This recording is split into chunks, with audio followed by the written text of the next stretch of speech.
윌로크릭 교회라고 미국에 있는데 그 교회 예술 담당 디렉터인 낸시 비치라는 사람이 An Hour on Sunday라는 책을 썼습니다. 근데 그 책, 그러니까 주일에 1시간이라는 제목이죠. 근데 그 책에서 자기는 교인들이, 성도들이 어떤 일을 하면서 그냥 주의 일인데요, 뭐 이렇게 말하는 것이 너무 속이 상한다는 그런 말을 했습니다. 이를테면 그냥 별 준비 없이 턱송 자리에 서서 기타 치면서 노래하다가 하는 중간에 기타 줄이 안 맞은 것을 발견하고, 그리고는 그러더니 그냥 중단하고 기타 줄 거기서 맞추고, 그리고는 노래 부르는 거예요.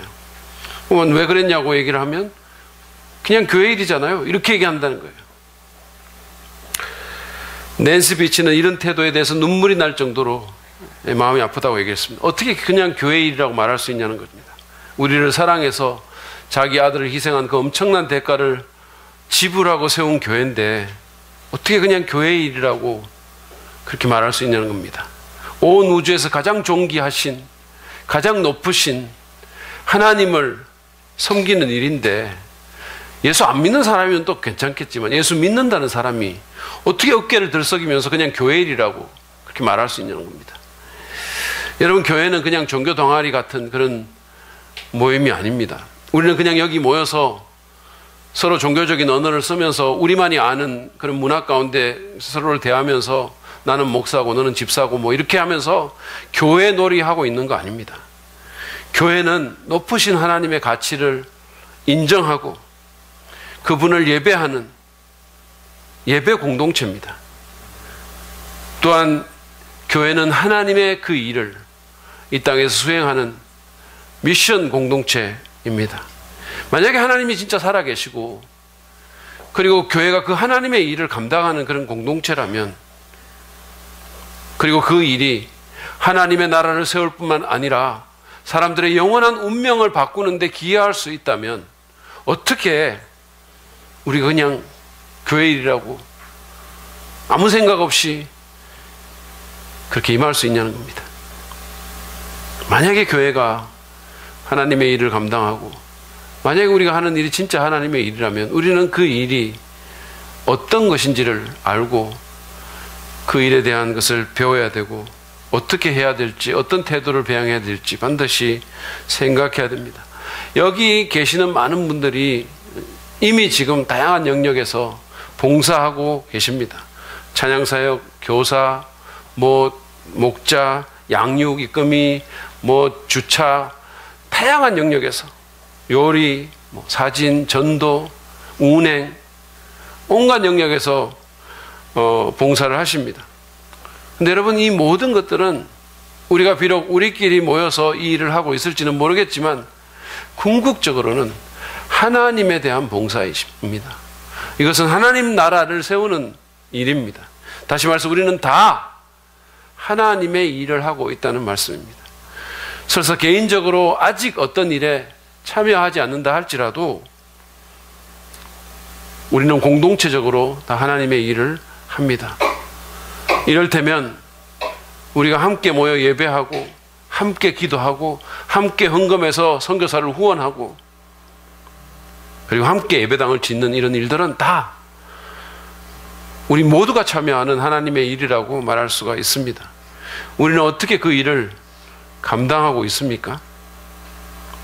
예전에 어느 개그 프로그램에서 유행했던 그런 말처럼 왜 그래 아마추어 같이, 그런 식으로 정말 아마추어처럼 하나님의 일을 하고 있지는 않습니까? 세상에 나가면 엄청나게 프로 같은데 최선을 다해서 모든 것을 동원해서 정말 딱 부러지게 탁월하게 그 일들을 감당하고 그거를 하기 위해서 세미나도 가고 막 훈련도 받고 학원도 나가고 온갖 대가를 지불하면서 그 일을 하는데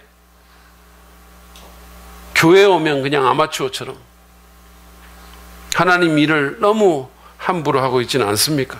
저는 오늘 출애굽기 38장 21절부터 31절의 말씀을 통해서 우리가 어떤 태도로 어떻게 하나님의 일을 감당할 수 있는지 여러분과 더불어 좀 생각해 보기를 원합니다. 성경 갖고 오신 분이 있으면 출애굽기 38장을 좀 펴놓으시고 제가 하는 내용들을 좀 따라오시면 좋을 것 같습니다. 오늘 이 말씀을 보면 우리는 하나님의 일을 할 때 질서 있게 해야 함을 배울 수가 있어요. 사실 오늘 이 본문은요, 출애굽기 38장 이 본문은 이스라엘 민족이 성막을 만드는데 들어간 물품들의 명세서입니다. 여러분이 알다시피 이스라엘 민족이 광야를 방황하면서 그 성막을 세웠잖아요. 그 나중에 이제 가나안 땅 들어가서 성전 세우기 전에 이 성막을 세웠잖아요. 근데 거기 들어간 물품들의 명세서를 적고 있습니다. 그리고 구체적으로는 거기에 들어간 금과 은과 놋, 그게 얼마나 들었는지, 그리고 어디에 쓰였는지를 열거하고 있어요. 근데 본격적인 명세서를 말하기 전에 21절에서 모세는 이것들을 어떻게 계산했는지에 대해서 설명을 합니다. 21절 말씀 같이 한번 읽어보시죠. 시작. 다음은 성막 곧 증거판을 간직한 성막 공사의 명세서로서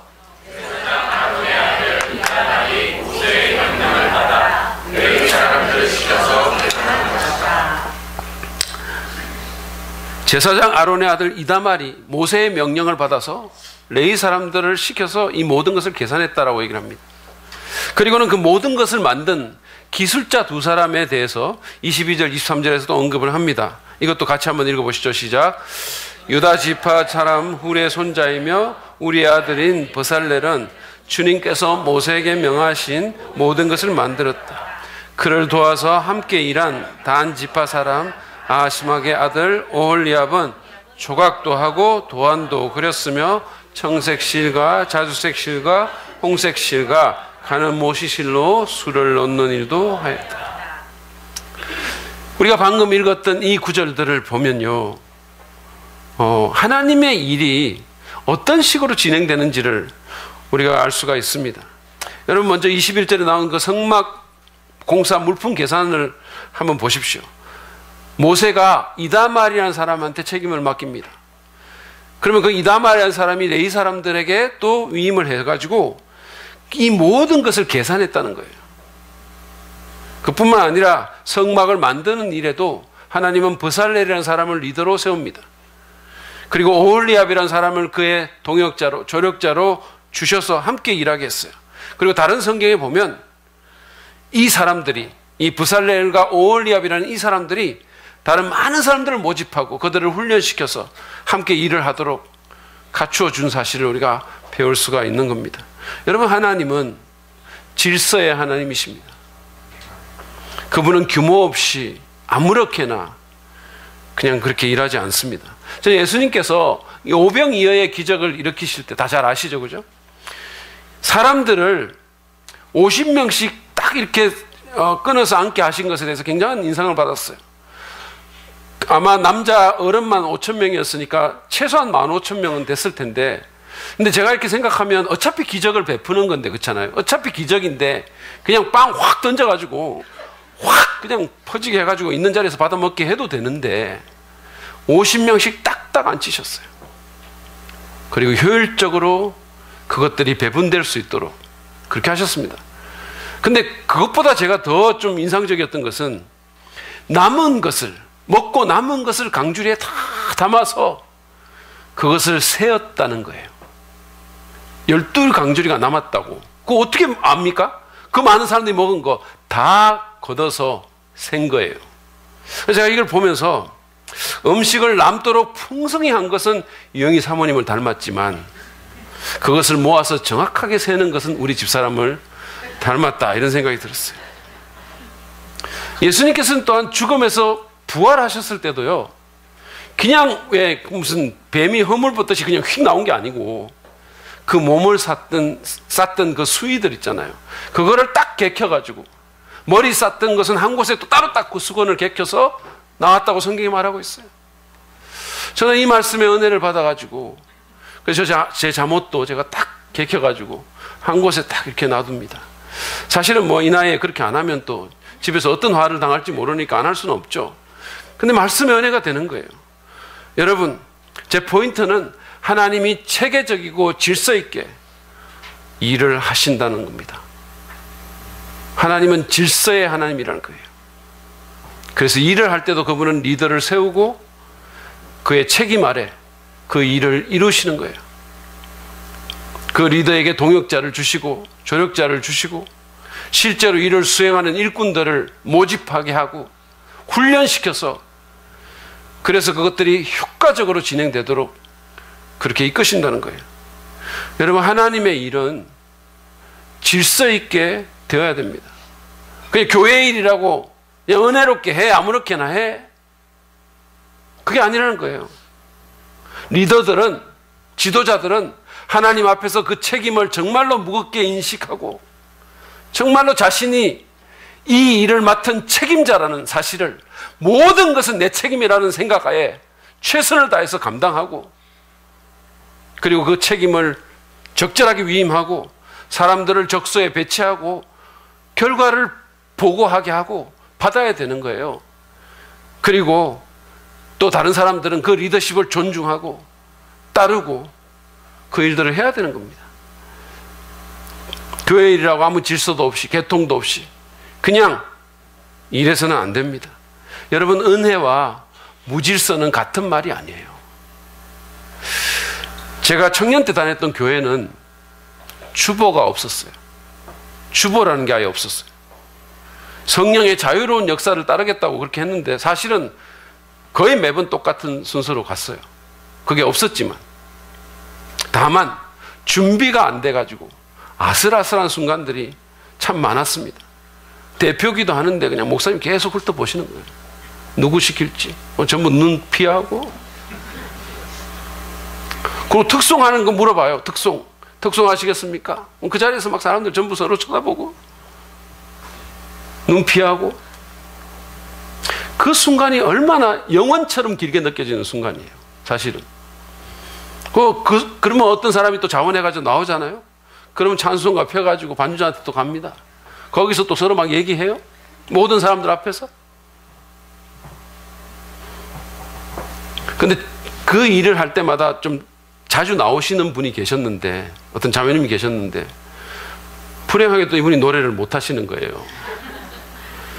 그분이 늘 많이 나오시는 분인데, 한 번은 그분이 나오시니까 목사님이 나오시는 모습을 보고는 1절만 하시라고 얘기를 했어요. 진짜입니다. 이거 실화예요. 1절만 하고 들어가시라고. 근데 그분이 찬송가 펴고 꿋꿋하게 4절까지 다 부르셨어요. 목사님이 중간쯤 돼서 나와가지고 그냥 됐다고 이렇게 얘기하셨어요. 그런데도 굴하지 않고 끝까지 부르셨어요. 정말로 웃을 수도 없고 울 수도 없고 정말로 힘들었었어요.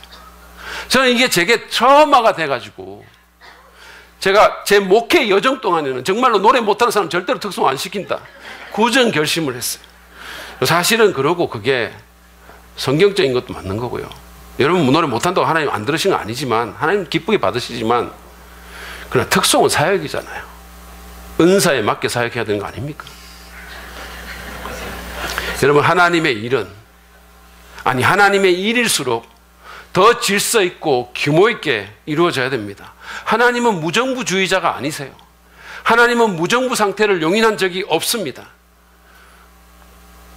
저는 최근에 우리 교회가 교회 청소 같은 거 하나를 해도 목장별로 다 구역을 정해놓고 시간 설정하고 모든 것을 규모 있게 체계적으로 하는 모습에 굉장히 인상을 받았어요.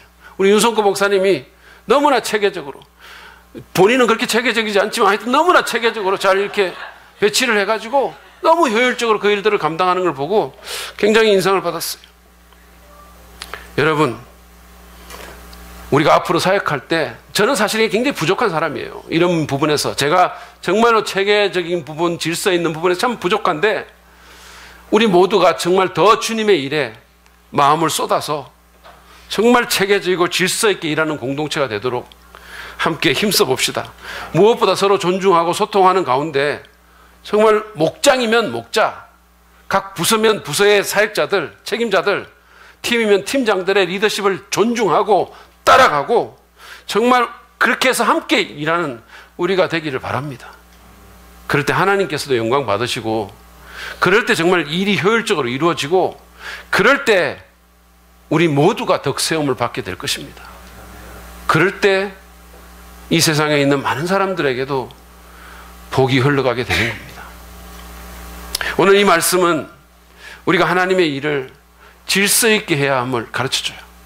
뿐만 아니라 이 말씀은 우리가 하나님의 일에 정말 희생적으로 임해야 함도 우리에게 가르쳐줍니다. 여러분, 성막을 만들기 위해서 얼마나 많은 물품이 들었는지 아세요? 24절, 25절은 이스라엘 백성이 하나님께 드린 금과 은의 양을 말하고 있습니다. 24절, 25절 이것도 같이 한번 읽어보실까요? 시작. 성소 건축비로 든 금, 곧 흔들어 바친 금은 성소 세겔로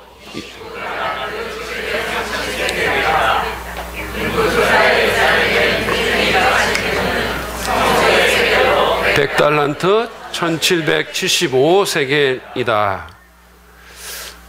이 사람들은 이 재료를 갖고 27절, 28절에 말한 것처럼 성소의 밑받침과 휘장의 밑받침, 그리고 기둥 갈고리와 덮개 같은 것을 만들었습니다. 이 금과 은으로. 그리고는 이제 29절에 보면 노새의 양이 나와 있어요. 이것도 같이 한번 읽겠습니다. 시작. 흔들어 바친 노새는 2400세겔인데 이 놋을 갖고 이 사람들은 또 30절, 31절에 말한 것처럼 해막 어기의 밑받침과 놋재단과 놋건물과 기타 여러 도구들, 그리고 울타리들, 정문의 어떤 밑받침, 모든 말뚝들을 만들었습니다. 근데 여러분, 여기에 적힌 그 금과 은과 동의 양이 얼마나 되는지 아세요? 학자들은 성막 공사에 금이 거의 1톤, 은이 4톤, 동이, 노쇠가 3톤 정도 들었을 것이라고 말을 합니다. 돈으로 환산을 하자면 금값만 500억이에요. 제가 이럴 줄 알았다니까요. 여러분은 또 놀라지 않으시잖아요. 다음에 우리 교회 이름을 새로 만들면 좀처럼 놀라지 않는 교회로 제가 정해야 되겠다는 생각이 들었어요. 여러분, 이 공사는 엄청나게 값비싼 공사였어요. 이 값을 누가 치렀나요? 하늘에서 그게 떨어졌나요? 이스라엘 백성들이 대가를 지불한 거예요. 그들은 천막 치고 광야를 방랑하던 사람들입니다. 자기 집도 없던 사람들이에요. 그들이 이 일을 이루기 위해서 모두가 희생적으로 헌신한 것입니다. 우리가 다 알겠지만 위대한 일은 그게 어떤 일이든 간에 아무 대가 없이 이루어지지 않습니다. 2차 대전 당시에 영국의 수상이었던 윈스턴 처칠은 영국 국민들에게 피와 땀과 눈물을 요구했어요. 그 당시가 정말로 어려운 시국이었는데 뭐 정부가 여러분 위해서 뭐 해주겠습니다, 무슨 뭐 이런 게 아니라 여러분 다 같이 국가를 위해서 피와 땀과 눈물을 바칩시다, 그렇게 요구했어요. 그리고 실제로 영국 국민들은 그렇게 피와 땀과 눈물을 바쳤습니다. 제가 지난 여름에 덩케르크라는 그 전쟁, 실화에 근거한 전쟁 영화를 봤습니다. 이 2차 대전 당시에 프랑스의 덩케르크 지역에 갇혔던, 거기에 그 갇혀있던 40만의 연합군을 구조하는 그런 영화예요. 실화입니다. 실제로 이때 그 40만 중에 33만 명이 구조가 됐다는데요. 이걸 누가 구조했는지 아십니까? 그냥 일반 영국 국민들이 자기들의 배를 내가지고 정말 목숨에는 무릅쓰고 거기다 적진에 뛰어들어가지고 병사들을 구조한 거예요. 거기 가는 과정에 사람이 죽기도 하고 정말로 감동적인 장면이었어요. 그냥 일반 시민들이, 군인도 아닌 일반 국민들이 자기네 배를 갖고 와서 거기에 자기가 물품을 실어가지고 적진에 뛰어들어서 사람들을 구해오는 거예요. 33만 명을 구했어요. 그래서 이 사람들이, 이 군인들이 나중에 노르만디 상륙작전을 통해서 유럽 대륙을 다시 탈환하는데 큰 기여를 했다고 얘기를 하는 겁니다. 우리나라가 일본에게 식민 통치를 받고 있을 때는 또 어땠습니까? 수많은 사람들이 대한 독립을 위해서 다양한 방식으로 희생하지 않았습니까? 특별히 여러 뛰어난 청년들이 자신들의 미래는 다 뒤로 제쳐놓고 독립군에 들어가서 정말 남의 나라를 전전하면서 떠돌면서 온갖 불평과 위험을 감수하면서 언제 죽을지도 모르는 상황 가운데서 정말 목숨까지 내어놓는 그런 헌신을 하지 않았습니까? 제가 암살, 밀정 이런 영화들을 건자히 봤는데 정말 어떤 희생이 있었는지를 정말로 생생하게 볼 수 있었어요. 하다 보니까 영화 얘기가 2번이나 나왔는데, 짧은 시간에. 근데 제가 영화만 보고 이렇게 사는 사람은 아니거든요. 오해는 하지 마시기 바랍니다. 어쨌든 여러분, 세상의 위대한 일에도 대가가 지불돼야 한다면 하나님의 일은 어떻겠어요? 사실은 하나님께서 가장 큰 대가를 치르셨습니다. 인류 구원의 가업을 이루기 위해서, 여러분과 저를 구하기 위해서 당신의 독생자까지 희생한 거예요. 지난주에 우리 김철기 전도사님께서 감동적으로 설명한 것처럼 하나님께서, 그 하나님 아버지께서 아브라함의 독자, 아브라함의 아들 이삭의 외침은 귀를 기울여 들어주시고 그를 살려주셨는데, 정작 자기 아들이 십자가에 달려 피투성이가 돼서 아버지 어째 나를 버리십니까? 라고 그렇게 외쳤을 때 그 외침에는 귀를 막고 고개를 돌리시고 그가 그냥 그렇게 비참하게 죽도록 내버려 두지 않았습니까? 하나님은, 여러분 기억하세요. 하나님은 우리를 살리기 위해서, 저와 여러분을 살리기 위해서 당신께서 지불할 수 있는 가장 큰 대가를 지불하셨습니다. 우리는 어떻습니까? 요즘 우리는 이 하나님 섬기는 일을 너무 쉽게 생각하는 경향이 좀 있는 것 같아요. 부끄럽지만 목회자인 저도, 우리도 별로 다르지가 않은 것 같아요. 예전에 저희 이렇게 선배 목사님들 얘기를 들어보면요, 뭐 젊은 전도사들을 사역하는 그런 사람들이 차비가 없어가지고 저 행당동에서 불광동까지 걸어다니고 그랬다는 거예요. 쌀이 떨어져가지고 요만큼 남아있고, 그럼에도 불구하고 주님 섬길 수 있다는, 하나님 섬길 수 있다는 그 기쁨 때문에 그 모든 것을 견디고 사야겠다 그랬어요. 근데 요즘 전도사들은 사례비부터 먼저 물어본다는 거예요. 물론 우리 교회 전도사님들이 또는 우리 교육자들이 그랬다는 뜻은 아닙니다. 사실은 누구도 그러지 않았어요. 누구도. 정말로 박봉에 희생적으로 봉사하고 있어요. 이 고급 인력들이. 여러분들이 아시면 깜짝 놀랄 겁니다. 여러분, 사실은 제가 요즘 기도하는 게 있어요. 저보다는 다 훌륭한 교육자들이에요. 저는 사실은 기도하면서, 하나님, 제가 편안함을 추구하지 않도록 도와주십시오. 편하게 목회하려고 생각하지 않도록. 대가를 지불해야 한다면 하겠습니다. 그게 어떤 거든지. 그렇게 기도하면 겁나요, 사실은. 무서워요. 그 기도는 하나님이 안 들어주셨으면 좋겠어요. 여러분, 우리를 돌아봅시다. 희생하지 않으려고 하고 조금 힘들면 불평부터 하지 않습니까? 사역을 하더라도, 뭘 섬긴다 하더라도 자기 나름의 선을 이렇게 그어놓고 그냥 그 안에서, 그 테두리 안에서 움직이지 않습니까? 여러분, 이스라엘의 왕이었던 다윗은요, 인간적인 생각으로 인구조사를 해놓고 나중에 그게 죄라는 사실을 알고 그거를 뉘우칩니다. 그리고 선지자 갓의 지시에 따라서 그 오르날의 타작 마당에서 하나님께 제단을 쌓았어요. 오르날 사람이 굉장히 황공해하면서, 왕이 자기 타작 마당에 와서 제단을 쌓는다고 하니까 너무나 황공해하면서 재물을 자기가 다 공급하겠다고 말을 합니다. 그러니까 다윗이 그것을 물리쳤어요. 그는 반드시 자기가 값을 지불하겠다라고 말을 하면서, 값을 지불하고 재물을 사겠다라고 말을 하면서 역대상 21장 24절에서 이렇게 말했어요. 내가 거저 얻은 것으로 주 나의 하나님께 번제를 드리지는 않겠소. 다시 말해서 아무 대가 없이 하나님께 안 나가겠다는 거예요. 값을 지불하겠다는 겁니다. 여러분 기억합시다. 하나님의 일은 다른 모든 위대한 일처럼, 아니 그 모든 위대한 일보다 더 대가가 요구되는 일입니다. 잠을 좀 줄여야 하기도 하고, 취미생활을 좀 포기해야 하기도 하고, 물질적인 안정을 희생해야 할 때도 있습니다. 그만한 가치가 있습니다. 내 누릴 것 다 누리고 내가 하고 싶은 것 다 하면서, 소는 누가 키우냐고 옛날에 말했잖아요. 누군가가. 내 누릴 거 다 누리고 내 하고 싶은 거 다 하면서 내 개인적인 아젠다 다 쫓으면서 언제 하나님 섬깁니까? 뭘로 하나님 섬깁니까?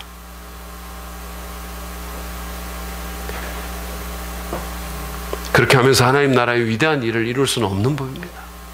교회가 위대한 교회가 된 것은 그냥 된 게 아니에요. 그 어떤 교회도. 거기에 목회자와 성도들의 정말 희생이 있었기 때문에 그런 일이 가능했던 거 아닙니까? 제가 어제 양육반 식기 형제 자매들하고 같이 이 양화진에 있는 선교사 묘원에 갔다 왔어요. 그 묘지들을 제가 이렇게 둘러보면서 지금 내가 누리고 있는 이 기독교 신앙의 자유와 그리고 지금 우리나라가 누리고 있는 이 대한민국의 근대화가 그것을 위해서 어떤 대가가 지불되었는지를 제가 눈으로 볼 수가 있었어요. 당시 영국, 미국, 캐나다 같은 선진국에서 온 젊은 엘리트들이 뭐 의사고 학자고 그 나라에서 살면 얼마든지 잘 살 수 있는 그런 사람들이 정말 가난하고 정말로 미개했던 그 조선 땅에 그 당시에 와가지고 어떤 대가를 지불했는지 정말 풍토병에 걸려가면서 돌 맞아가면서 목숨 내놓고 사명을 감당했던 겁니다. 이 사람들의 묘지를 제가 돌아보는데 막 웅클거렸어요. 이 마음이. 근데 특별히 이 묘지를 돌아보면서 제가 제 시선을 끌었던 한 묘지가 있었는데 그게 바로 선교사 자녀들이 묻혀있는 묘지였었어요. 이게 비석이 조그만하더라고요. 이런 묘지가 또 있는 거예요. 그래서 제가 그 묘지를 이렇게 봤거든요. 그러니까 거기 보니까 어떤 아이는 태어난 해에 죽은 거예요. 거기 써있어요. 인펜트로 죽다고. 다시 말하면 갓난아기로 죽었다고. 여러분, 부모에게 있어서 자기 자녀가 먼저 세상을 떠나는 것보다 더 큰 아픔이 어디 있습니까? 근데 이 사람들이 이 조선이라는 나라를 위해서 선교사로 와서 자기 자녀가 세상을 먼저 떠나는 그 쓰라린 아픔을 감당하면서 때로는 배우자의 희생까지 겪으면서 하나님의 일을 감당했던 거예요. 자기 남편이 죽으면 자기가 그 일을 이어서 평생을 여기 머물면서 그 일을 감당하기도 하고 아버지가 돌아가시면 아들이 그 일을 감당하기도 하고 그래서 그 묘지가 서로 마주보고 있는 거예요. 아버지 묘지와 아들 묘지가 거기 같이 있는 거예요. 우리는 이거 잊어서는 안 된다고 생각합니다. 그들의 희생 때문에 지금 우리가 있는 거예요. 여러분, 저는 그들의 묘지와 유품과 영상을 보면서 차오르는 눈물을 참느라고 정말 애를 썼어요. 정말로 회개가 되기도 했어요. 하나님은 저를 목사로 불러주셨는데 제가 지금 뭐 하고 있는 겁니까? 그런 생각이 들었어요. 목숨 내놓고 외국인들이, 그럴 필요가 하나도 없는 사람들이 자기 자식까지 먼저 죽이면서 이 일들을 하는데 뭐 하고 있는? 여러분, 하나님 섬기고 하나님 나라를 세우는 이런 지상의 그 어떤 일보다 가치 있는 일입니다. 우리는 이 일에 대해서 정말 상상할 수 없는 보상을 영원에 걸쳐서 받게 될 거예요. 여러분 알다시피 지금 얼마 안 있으면 평창 올림픽이 열리지 않습니까? 수많은 운동선수들이 조국의 명예와 개인의 영광을 위해서 오늘도 정말 아침부터 밤까지 피지땀을 흘리고 있는 거 아시잖아요. 우리나라 여자 스피드 스케이팅의 에이스인 이상한 선수 같은 사람은 허벅지가 보통 여자 허리 둘레만 하대요. 여러분, 그 사람도 여잔데, 젊은 여잔데 왜 날씬한 다리를 갖기를 원치 않겠어요? 더 큰 가치를 위해서 희생하고 헌신하는 거 아닙니까? 이 땅에 썩어질 영광을 위해서도 그렇게 한다면 하나님을 섬기는 우리는 얼마나 더 그래야 될까요? 여러분, 각오를 새롭게 합시다. 편안함의 덫에서 벗어납시다. 편안하는 거, 추구하면 한이 없는 거예요. 근데 여러분, 편안하면 다 잘 될 것 같죠? 편안한 것보다 더 위험한 거 없는 거 아시기를 바랍니다. 서로 사랑과 선행을 격려하고 즉각적이고 값싼 만족보다는 좀 지연된 만족, 그러나 더 참된 만족을 구하기를 바랍니다. 마시멜로 나중에 먹는 게 이기는 일이에요. 그래서 정말 내가 할 수 있는 그런 대가를 지불하고 내가 할 수 있는 희생을 해서 하나님을 높이는, 정말 내 인생이 정말로 가치 있게 되는 저와 여러분 되시기를 바랍니다. 마지막으로 오늘 이 말씀은 우리가 하나님의 일을 할 때 이 하나님의 일이 은혜임을 인식해야 함을 우리에게 가르쳐 줍니다. 하나님의 일은 은혜예요. 하나님의 일은 그냥 일이 아니에요. 모세는 이 명세서 가운데 회중이 바친 은혜에 대해 언급을 하면서 26절에서 이런 말씀을 합니다. 우리 같이 한번 읽어볼까요? 시작. 20살이 넘어서 인구조사의 대상이 된 사람이 한 사람당 성소 세겔로 반세겔 곧 한 배간씩 낸 셈이다. 자, 이 20살이 넘은 사람이 반세겔, 즉 한 배가씩 냈다고 하는 이게 뭡니까? 이것은, 이 은은 출애굽기 30장 14절에서 16절에 의하면 20살이 넘는 남자들이 목숨값으로 낸 속전입니다. 30장 14절이에요. 제가 읽겠습니다. 20살이 넘은 남자 곧 인구조사를 받는 사람은 누구나 다 주에게 다 이 예물을 바쳐야 한다. 너희가 목숨값으로 속전을 주에게 올리는 예물은 반세겔이다.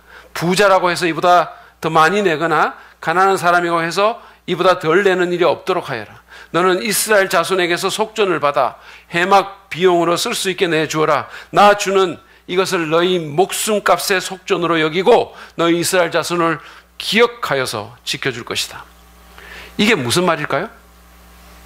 여러분, 하나님은 지극히 거룩하신 분이기 때문에 죄인인 인간과 함께 거할 수가 없습니다. 사실은 구약 성경에서 하나님 보는 자는 죽는다 그랬어요.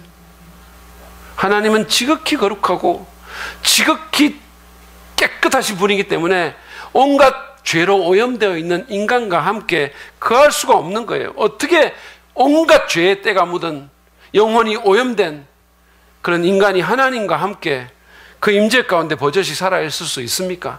그래서 하나님은 당신의 은혜 가운데 속전 제도를 통해서 이스라엘 사람들을 거룩하신 하나님의 장막과 함께 거할 수 있게 만들어주신 거예요.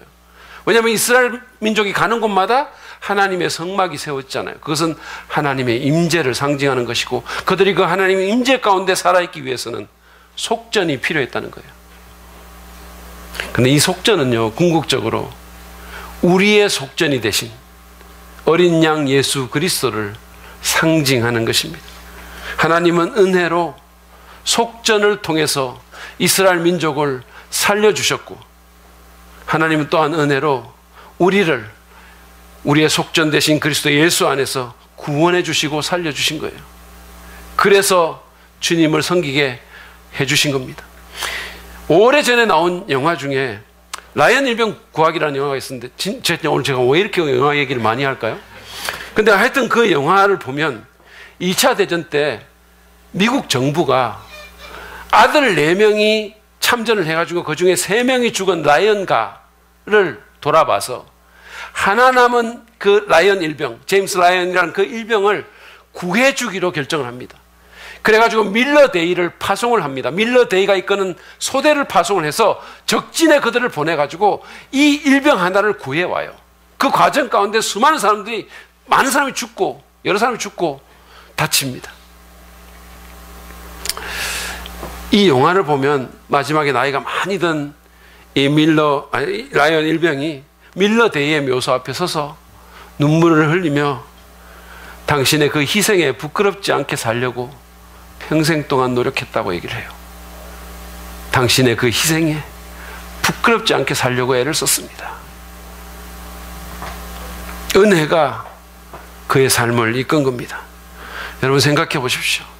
온갖 더러운 죄와 위선과 교만으로 죽어 마땅한 우리가, 여러분 같은 죄인인 인간이 볼 때도 때로는 뭐 저렇게 더러워, 어떻게 저렇게 위선적이야, 어떻게 저렇게 교만해 라고 말할 수 있는 그런 우리가 거룩하신 하나님의 앞에서 구원받아 그분의 백성이 된 것, 이거 은혜 아닙니까? 영원히 살게 된 것, 이거 은혜 아닙니까? 그것만 해도 너무너무 감사한데, 그런데 우리가 높으신 하나님의 동역자가 돼서 영원한 가치를 지닌 그분의 일에 쓰임받을 수 있다는 것, 이게 얼마나 큰 은혜입니까? 우리는 이 은혜를 가볍게 여겨서는 안 될 것입니다. 이 은혜를 잊어서는 안 될 겁니다. 그건 너무너무 큰 배은망덕입니다. 사실은. 여러분은 하나님의 은혜를 기억하시나요? 정말 아들을 죽여서 나를 살려주신 그 하나님의 은혜를 정말로 은혜로 여기십니까? 모든 불평과 원망과 낙심과 좌절은요, 사실은 본질적으로 따지고 보면 이 하나님의 은혜를 망각하는 데서부터 오는 거예요. 우리 안에 은혜가 없어지면 불평이 생기고 짜증이 나고 힘들고 그런 거예요. 은혜를 잊을 때 신앙생활 정말 힘듭니다. 여러분, 그리스도인이 은혜 없이 살기 힘들어요. 정말 그리스도인답게 못 삽니다. 교회가 만약에 은혜를 잊어버리면, 교회가 만약에 하나님의 그 은혜를 구석으로 밀쳐넣으면 그 교회는 교회다운 교회 되기 진짜 힘들어요. 은혜가 지배해야 됩니다. 은혜가 우리 마음을 사로잡아야 돼요. 그럴 때 일이 안 되는 거예요. 그럴 때 기쁨이 있게 되는 겁니다. 하나님의 은혜를 생각합시다. 그분이 나 같은 사람을 이 교회에 두셨고, 나 같은 사람을 당신의 일에 불러주신 것, 얼마나 큰 은혜인지 기억합시다. 누군가의 영원한 운명을 바꿀 수도 있는 그 일에 나를 복의 통로로 불러주신 것이 얼마나 큰 은혜인가를 생각하도록 합시다. 여러분, 웬 말인가 날 위하여 주 돌아가셨나라는 찬송가 아시죠? 거기 이런 가사가 있어요. 내 지은 죄 다 지시고 못 박히셨으니 웬 일인가 웬 은혜인가. 그 사랑 크셔라. 늘 울어도 눈물로서 못 갚을 줄 알아 몸밖에 드릴 것 없어 이 몸 바칩니다. 여러분, 이 찬송에 공감하시나요? 그냥 이게 아무 생각도 없으신가요? 웬 말인가 날 위하여 주 돌아가셨나. 저는요, 이런 찬송을 부를 때 내 마음에 아무 감동이 없으면 정말 제가 좀 불안해요. 사실은 제가 예수 믿고 구원받아 청년 때 주님 자녀 되고 나서 혼자서 이 찬송을 울면서 얼마나 많이 불렀는지 모릅니다. 여러분, 이 가사에 공감하시기 바랍니다. 제가 다른 교회에서, 전에 교회에서 조력자로 섬길 때 해마다 담임 목사님께서 임명장을 이렇게 나눠주시는데 몇 개씩 제가 받았어요. 근데 청년부 담당 목사, 신원부 지도 목사 이런 거는 뭔지 알겠는데 담임 목회 연구 조력이라는 게 있었어요. 그걸 제가 받았는데 이게 정확하게 뭔지를 잘 모르겠어요. 그 사람들이 물어보면 저도 잘 모르겠다고. 목회 연구 조력이 뭡니까? 저도 잘 모르겠는데. 그런데 그렇게 모르는 사역도 어쨌든 그거를 받을 때마다 제가 감격했어요. 전혀 자격 없고 부족하기 짝이 없는 저 같은 사람을 하나님이 그 일에 불러주시다는 게 너무 감사해서요. 사실은 그 교회가 이렇게 좀 큰 교회거든요. 근데 제가 그 임명장 받을 때마다 저같이 소심한 사람이 너무 감사해서 그거 들고 여기 앞에 나가가지고 무릎 꿇고 기도했어요. 성원이 만극하다고. 정말로 만극하다고. 지금 하는 사역이 그냥 일로 여겨지십니까? 아니면 그 사역이 좀 하찮게 생각됩니까? 내가 어떤 죄인이고 내게 어떤 은혜가 있었는지를 기억해 주시기 바랍니다. 그리고 그 은혜에 대한 반응으로 사역하십시오. 안 그러면요, 사역은 그냥 내 공로가 되고 남이 알아주기를 원하고 내 권리 주장하고 감사보다는 불평이 터져 나오는 거예요. 은혜가 없으면 그렇게 되는 거예요. 은혜가 없으면 네가 높네 내가 높네 따지게 되는 거예요. 모든 사역은 한없는 하나님의 은혜에 대한 반응이어야 합니다. 모든 사역은, 그게 뭐든지 간에. 아무리 작은 일도 하나님의 일이에요. 그래서 어떤 일도 사실은 작지 않습니다. 어떤 일도 하찮은 거 아니에요. 사역 자체가 사실은 은혜입니다. 그 사실을 인식하고 그렇게 일하는 저와 여러분 되길 바랍니다. 그럴 때 정말로 우리가 제대로 일할 수 있어요. 여러분, 어떤 작은 은혜라도 흘려보내지 맙시다. 정말 서로 격려해서 그 은혜를 볼 수 있도록 하고, 무엇보다도 십자가 은혜를 언제나 기억합시다. 그리고 여러분, 우리가 진짜 해야 될 게 뭔지 아세요? 날마다 은혜를 사모하고 구해야 되는 거예요. 하나님, 내 마음에 은혜가 있을 수 있도록 나를 살려주시고 정말 은혜의 지배를 내가 받을 수 있도록. 여러분, 은혜가 우리의 생명줄이에요. 은혜 없으면 아무것도 아니에요. 아무것도 아니에요. 껍데기입니다, 그냥. 은혜에 뜨겁게 감사하는 저와 여러분 되기를 바랍니다. 제가 오늘 설교를 맺으면서 어제 양화진 선교사 묘원에 갔을 때 제가 정말로 이렇게 좀 감동받았던 게, 아까 그런 것도 있었지만 또 다른 게 하나 있었어요. 그게 뭔지 아세요? 물론 먼 옛날에 정말 이 가난한 나라를 위해서 오신, 목숨 바쳐 정말 자녀 먼저 죽이고 이렇게 일하신, 그분들이 죽였다는 게 아니고 그냥 죽었다는 얘기예요. 그런데 어쨌든 그렇게 하신 그 선교사들의 얘기도 정말로 감동이었지만 제게 감동이 된 게 또 있었어요. 지금 현재 양화진으로 수없이 밀려드는 그 방문객들을 맞아서 가이드를 해주고 섬기는 많은 자원봉사자들의 모습이 제게 정말 감동을 준 거예요. 거기 있는 100주년 기념교회 성도들인 그 사람들이 한강 같은 휴일인 그 토요일에 그곳에 나와서, 어제 좀 쌀쌀하고 추웠잖아요. 허접한 옷 입고 그것을 돌면서 최선을 다해서 겸손히 섬기고 있었던 모습을 제가 본 거예요. 저는 그들에게서 하나님의 일을 하는 참 사역자의 모습을 봤어요. 질서 있게 움직이고 정말 그렇게 대가를 지불하면서 무엇보다도 하나님의 은혜를 인식하고 감사의 마음으로 사역하는 사역자의 모습을 봤어요. 그들이 목사 같은 저에게 얘기하는데, 그분들은 사실은 장로나 집사나 평신도 아니겠어요? 목사인 저에게도 얘기를 하는데 그들에게서 하나님의 은혜가 있었어요. 저는 그분들을 보면서 내가 먼저 그런 사역자가 되고 싶었고, 우리 교회에도 그런 사역자가 많았으면 좋겠다는 생각을 했어요. 기도했어요. 여러분 생각해 보십시오. 우리가 그렇게 봉사하고 만약에 그렇게 사역한다면 우리는 못할 게 없을 겁니다. 지금 진행하고 있는 교회 건축의 일도 정말로 아름답고 멋지게 해낼 수 있을 것 같아요.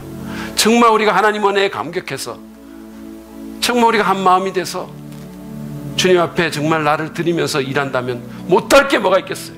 우리가 그렇게 하나님 일을 합시다. 질서 있게, 희생적으로. 그리고 더 나아가서 하나님의 은혜를 깊이 인식하고 그 은혜에 잠겨서 그 은혜에 감사해서 감격함으로 일하는 저와 여러분 되십시다. 그럴 때 그 사역이 하나님을 기쁘시게 하고 우리 교회를 세상에 희망이 되는 교회로 세우게 될 거 아니겠습니까? 그렇게 자신을 드립시다. 그럴 때 여러분의 삶은, 저의 삶은 결코 헛되지 않습니다. 그럴 때 우리의 삶이 의미와 가치를 지니게 될 것입니다. 그럴 때 우리의 삶이 높으신 하나님을 영화롭게 하고 이 어두운 세상에 한 줄기 빛으로 나아가게 될 것입니다. 그런 복이 여러분 모두에게 있기를 간절히 바랍니다. 우리 이 시간 주신 말씀 기억하며 주님 앞에 나아갑시다.